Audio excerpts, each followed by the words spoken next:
Good afternoon बच्चों हम लोग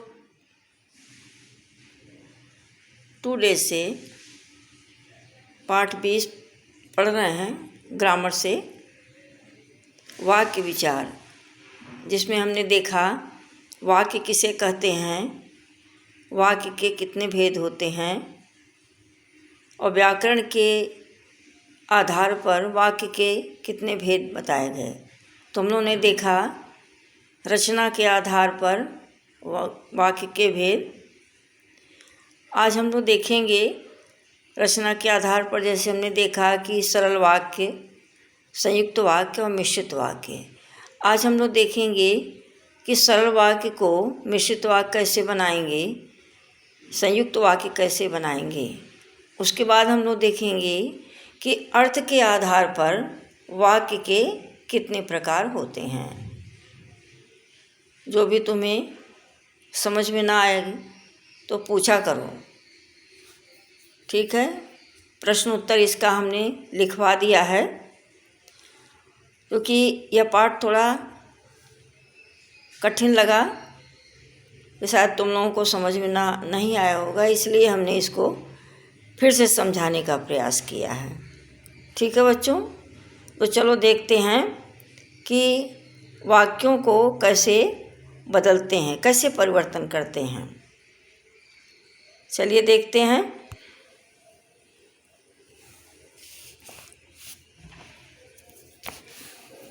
रचना की दृष्टि से वाक्य परिवर्तन। सरल वाक्य से संयुक्त वाक्य बनाना। सरल वाक्य है दादाजी उठकर टहलने जाते हैं। अब देखो बच्चों, संयुक्त वाक्य क्या है, दादाजी उठते हैं और टहलने जाते हैं, ठीक है। ऐसे ही एक वाक्य है राम सीता के साथ लक्ष्मण बन गए। राम सीता के साथ लक्ष्मण बन गए। देखो, राम सीता के साथ बन गए। अब देखो संयुक्त वाक्य क्या है, राम और सीता लक्ष्मण के साथ बन गए, ठीक है। तो इस तरह से वाक्य परिवर्तित होता है। उसके बाद दिया है सरल वाक्य से मिश्रित वाक्य बनाना। सरल वाक्य क्या है, अमीर व्यक्ति सब कुछ प्राप्त कर सकता है, यह सरल वाक्य है। अब इसका देखो मिश्रित वाक्य क्या होगा, जो अमीर है वह सब कुछ प्राप्त कर सकता है, तो यह वाक्य बना। अगला वाक्य देखो, मैंने एक बूढ़े व्यक्ति को भीख मांगते देखा। मैंने एक बूढ़े व्यक्ति को देखा जो भीख मांग रहा था। यह संयुक्त वाक्य है, सरल वाक्य से मिश्रित वाक्य है, ठीक है बच्चों। अब देखो तीसरा है संयुक्त वाक्य से मिश्रित वाक्य बनाना। संयुक्त वाक्य क्या है, संयुक्त माने 2 वाक्यों को जोड़ करके जो वाक्य बनता है, 2 उपवाक्यों को जोड़कर जो एक वाक्य बनता है। छुट्टियां हुई और हम नानी के घर चले गए, यह है संयुक्त वाक्य। मिश्रित वाक्य क्या है, जैसे ही छुट्टियां हुई हम नानी के घर चले गए, ठीक है। तो ये तुम्हारा वाक्य है। अब हम देखेंगे बेटा कि अर्थ के आधार पर वाक्य के भेद। अर्थ के आधार पर वाक्य के 8 प्रकार माने गए। अर्थ के आधार पर वाक्य 8 प्रकार के होते हैं। सबसे पहले देखो विधानवाचक। जिस वाक्य से किसी काम के करने या होने का सामान्य रूप से बोध होता है उसे विधानवाचक वाक्य कहा जाता है। आगे हम इसका एग्जाम्पल देखेंगे बच्चों। प्रिया नृत्य सिखाती है। प्रिया क्या करती है, नृत्य सिखाती है। दूसरा है निषेधवाचक वाक्य।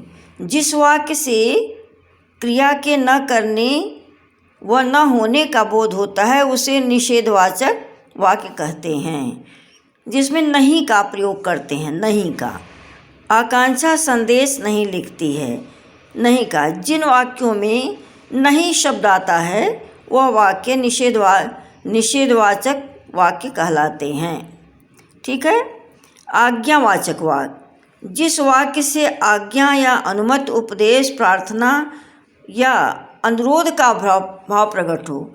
जिस वाक्य से किसी को आज्ञा दी जा रही है, अनुमति ली जा रही है, उपदेश दिया जा रहा है, रिक्वेस्ट किया जा रहा है, अनुरोध किया जा रहा है, ऐसा भाव प्रकट हो, ऐसे वाक्यों को आज्ञावाचक वाक्य कहते हैं। जैसे तुम अपना गृह कार्य करो, तुम अपना गृह कार्य करो, इसमें क्या कहा गया है? आज्ञा दी जा रही है। कृपया शोर मत मचाओ, ऐसे वाक्यों को आज्ञावाचक वाक्य कहते हैं। अगला है प्रश्नवाचक वाक्य, जिस वाक्य से किसी प्रकार के प्रश्न पूछने का बोध हो उसे प्रश्नवाचक वाक्य कहते हैं। क्या तुम कल लौट आओगे? यह घड़ी किसकी है? ये प्रश्नवाचक चिन्ह दिया हुआ है बच्चों, देख रहे हो तुम लोग, तो यह प्रश्नवाचक वाक्य हैं। इच्छावाचक वाक्य, जिस वाक्य में बोलने वाले की इच्छा, आशा, शुभकामना या आशीर्वाद का भाव प्रकट हो। जिस वाक्य में जो बोल रहा है उसकी इच्छा प्रकट हो, आशा, शुभकामना या आशीर्वाद का भाव प्रकट हो, ऐसे वाक्यों को इच्छावाचक वाक्य कहते हैं। जैसे आपकी यात्रा मंगलमय हो, काश मैं भी वैष्णो देवी के दर्शन कर पाता। अगला है संदेहवाचक वाक्य, जिस वाक्य में संदेह या संभावना का बोध हो, बोध माने ज्ञान हो, उसे हम संदेहवाचक वाक्य कहते हैं। शायद शाम तक वर्षा आए, बादलों को देखकर, आकाश में बादल छाए हुए हैं तो उसको देख कर के संभावना हो रही है कि शायद शाम तक वर्षा आए। अब तक मामा जी घर पहुंच गए होंगे। संकेतवाचक वाक्य, जिस वाक्य से संकेत या शर्त का बोध होता है, अर्थात एक बात या काम का होना दूसरे पर निर्भर करता है, ऐसे वाक्यों को संकेतवाचक वाक्य कहते हैं। जैसे यदि मेहनत से काम करोगे तो अवश्य सफल होगी, यदि मेहनत से काम करोगे तो सफल अवश्य होगी, कन्फर्म है। तो संकेतवाचक, जिस वाक्य में एक वाक्य दूसरे पर डिपेंड होता है, एक बात या काम का होना एक दूसरे पर निर्भर होता है, ऐसे वाक्यों को संकेत दिया जा रहा है। सफल अवश्य होगे तुम कब? जब मेहनत करोगी। यदि समय पर वर्षा होगी तो फसल भी अच्छी होगी। अगला वाक्य है विस्मयवाचक वाक्य, जिस वाक्य में हर्ष, शोक, घृणा या भाव विस्मय का ऐसे भाव, जिस वाक्य में खुशी का, दुख का, घृणा का, भय का, विस्मय आदि का भाव प्रकट होता है, ऐसे वाक्यों को विस्मयवाचक वाक्य कहते हैं। सुंदर मौसम देखकर वाक्य बना, वाह कितना सुहावना मौसम है, हाय बेचारा गिर पड़ा। तो ऐसे वाक्यों को विस्मयवाचक वाक्य कहते हैं। तो ये हम लोगों ने देखा बच्चों कि पाठ 20 में वाक्यों पर विचार किया गया कि किस प्रकार के वाक्य होते हैं, कितने प्रकार से। अब इसका देखो सार दिया हुआ है। शब्दों के सार्थक एवं व्यवस्थित समूह को वाक्य कहते हैं। वाक्य के 2 अंग होते हैं, उद्देश्य और विधेय। वाक्य का कर्ता उद्देश्य कहलाता है। वाक्य में उद्देश्य के बारे में जो कुछ कहा जाए वह विधेय कहलाता है। वाक्य 2 प्रकार के होते हैं, रचना के आधार पर, अर्थ के आधार पर। तो ये तुम्हें दिया गया है। ठीक है बच्चों, थैंक यू स्टूडेंट।